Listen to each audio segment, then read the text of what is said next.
Long, long ago, in a quiet village nestled among the mountains, there lived an old man and his wife. They led a simple, humble life, sustained by the fruits of their small plot of land. Despite their modest means, their days were filled with contentment and peace. However, one great sorrow shadowed their otherwise happy lives. They had no children to share their love and care. Their only companion was a loyal dog named Shiro, a name which means white in Japanese, reflecting his snowy fur. Shiro was not just a pet to them, he was their family, the one they lavished all their affection on. Whenever they had something special to eat, they would set aside their own portions to give to Shiro, who had the appearance of a small, wolf-like dog. The old man and Shiro shared a special bond, and the highlight of their day was when the old man would return from the fields, sit on the little veranda, and feed Shiro the best bits saved from dinner. The old man would call out, "Chin, chin," and Shiro would sit up, beg, and wag his tail, eager for his treat. Next door to this kind couple lived another old man and his wife, but they were as cruel and spiteful as their neighbors were kind. They harbored an intense hatred for the good old couple and their beloved dog, Shiro. Whenever Shiro happened to wander near their home, they would chase him away with kicks and stones, even injuring him on occasion.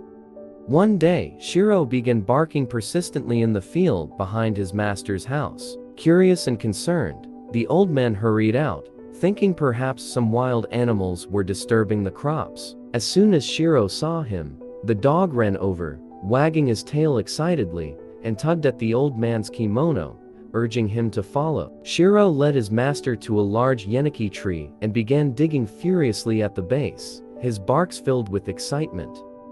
The old man watched, puzzled, until a thought struck him: perhaps something was buried beneath the tree, and Shiro had sensed it. He quickly fetched a spade and started digging alongside the dog. To his amazement, the soil soon revealed a cache of old and valuable coins, glinting in the sunlight. The more he dug, the more treasure he unearthed, until a small fortune lay at his feet. Unbeknownst to him, his greedy neighbor had been watching from behind the bamboo hedge, his eyes gleaming with envy. As the old man gathered the coins into a sack, Shiro sat proudly beside him, his eyes shining with love and satisfaction, as if to say, "See, my dear master, I too can bring you fortune." The old man ran to his wife, and together they marveled at their newfound wealth. Their hearts overflowed with gratitude for their faithful Shiro, who was now more cherished than ever. The envious neighbor, having witnessed the discovery, hatched a plan of his own. A few days later, he approached the old man and, feigning politeness, asked to borrow Shiro. Although the kind old man knew his neighbor had always treated Shiro poorly, he was too generous to refuse and agreed, on the condition that Shiro be treated with care. As soon as the wicked man got Shiro home, he dragged the reluctant dog to his own field and forced him to the base of another yenoki tree. "If there were gold coins under your master's tree, there must be gold under mine too," he snarled, shoving Shiro's nose to the ground. Frightened and desperate to escape, Shiro began digging, just as he had done before. But as the man dug eagerly beside the dog, his hopes turned to disgust. Instead of gold coins, he uncovered a foul-smelling heap of garbage. Enraged by his disappointment, he turned his wrath on poor Shiro. Blaming the dog for his own greed and failure, he struck Shiro down with the spade, killing him instantly. In his fury, the cruel man buried Shiro's lifeless body in the very hole where he had hoped to find treasure, and returned home without a word, even to his wife, about his wicked deed. After several days had passed and Shiro had not returned, the old man grew increasingly anxious. Each day, he waited by the gate, his eyes scanning the path for any sign of his beloved dog. But Shiro was nowhere to be seen. Finally, unable to bear the uncertainty any longer, the old man decided to visit his neighbor and ask for Shiro's return. When he arrived at the neighbor's house, he was met with a cold and feeling gaze. Without a hint of remorse, the wicked neighbor bluntly informed him that Shiro was dead, having been killed for what he claimed was bad behavior. The old man's heart shattered at the news. Tears streamed down his weathered face as he struggled to comprehend the cruelty of the act. Yet, despite the pain and anger welling up inside him, His gentle nature prevented him from uttering a single word of reproach. Learning that Shiro had been buried beneath the yenoki tree in the neighbor's field, the old man made a simple request. He asked for the tree under which Shiro had been laid to rest, so that he might have something to remember his faithful friend by. Even the heartless neighbor could not refuse such a humble plea, and he reluctantly agreed to give the tree to the old man. The old man, with a heavy heart, cut down the tree and brought it back to his home. From the sturdy trunk, he crafted a mortar, intending to use it in a memorial ceremony for Shiro. His wife, equally heartbroken, placed some rice into the mortar, and the old man began to pound it with care, hoping to make rice cakes in Shiro's memory.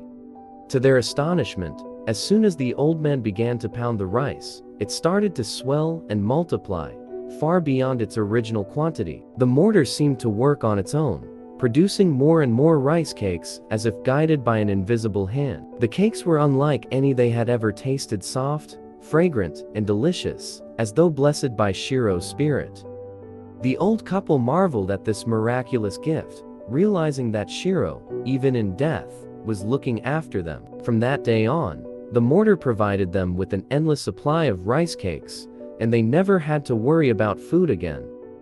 Word of the old couple's newfound fortune soon reached the ears of their greedy neighbor. Consumed by envy, he went to the old man, and pretending to share in his sorrow for Shiro, requested to borrow the miraculous mortar to make cakes for his own ceremony. The old man, though hesitant, could not bring himself to refuse, and so he lent the mortar to his neighbor.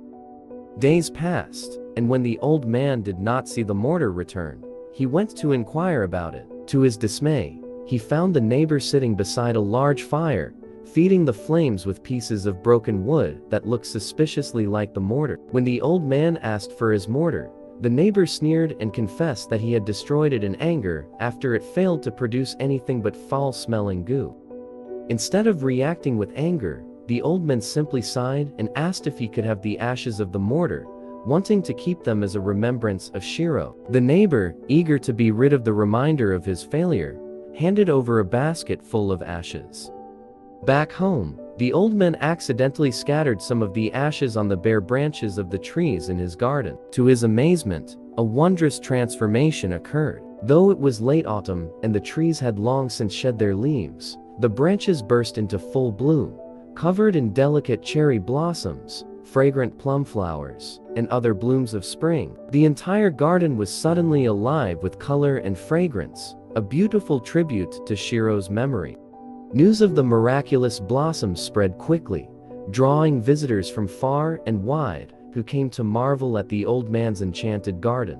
One day, a knock came at the old man's door. When he opened it, he was surprised to see a noble knight standing before him. The knight explained that he served a great daimyo or earl, whose favorite cherry tree had withered despite every effort to revive it. Having heard of the old man's ability to make withered trees bloom, the daimyo had sent him to request the old man's help.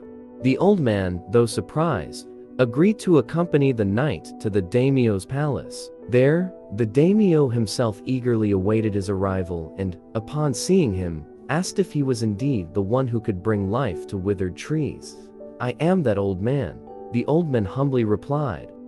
The daimyo led the old man and his retainers into the garden, where they stood before the withered cherry tree. The old man took out the pot of ashes he had brought, and after respectfully tucking up his kimono, began to climb the tree. Perched between its great branches, he scattered the ashes over the barren limbs. As if touched by magic, the tree responded immediately, its branches exploding into a riot of blossoms. The once lifeless tree was now vibrant with life, its flowers radiant and fragrant.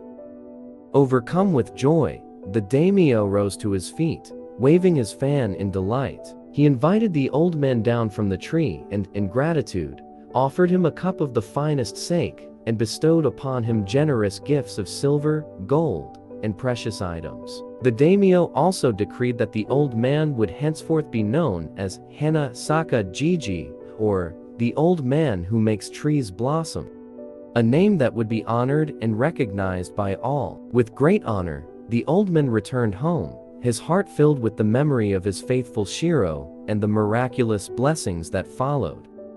The wicked neighbor, consumed by envy and jealousy, could hardly bear the thought of the good old man's continued fortune. The memories of his own failed attempts, first in finding the gold coins, and then in making the magic cakes, gnawed at him, fueling his determination to succeed where he had previously failed. He convinced himself that this time, success was certain. After all, getting withered trees blossom by sprinkling ashes seemed like the simplest task yet.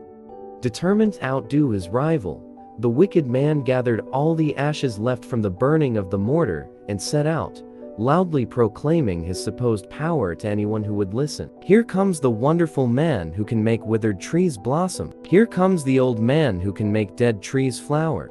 His cries reached the ears of the daimyo in his grand palace. Curious and perhaps a bit bored, the daimyo decided it might be amusing to witness the miraculous feat once more. He ordered his retainers to bring in the man claiming to be Hana-Saka-Jijii. The wicked neighbor, now filled with false confidence, was ushered into the daimyo's presence. But as the daimyo studied the man before him, he noticed something was off. This man was not at all like the gentle old man who had enchanted his garden before. "Are you the man whom I named Hana-Saka-Jijii?" the daimyo asked, his tone skeptical. Without hesitation, the envious neighbor lied. "Yes, my lord." The daimyo, still doubtful, remarked, "That is strange. I thought there was only one Hana-Saka-Jijii in the world. Has he now some disciples?" The wicked man, eager to maintain his deception, replied confidently, "I am the true Hana-Saka-Jijii. The one who came to you before was merely my disciple." The daimyo, intrigued but unconvinced, decided to test this impostor. "Then you must be more skillful than the other. Show me what you can do."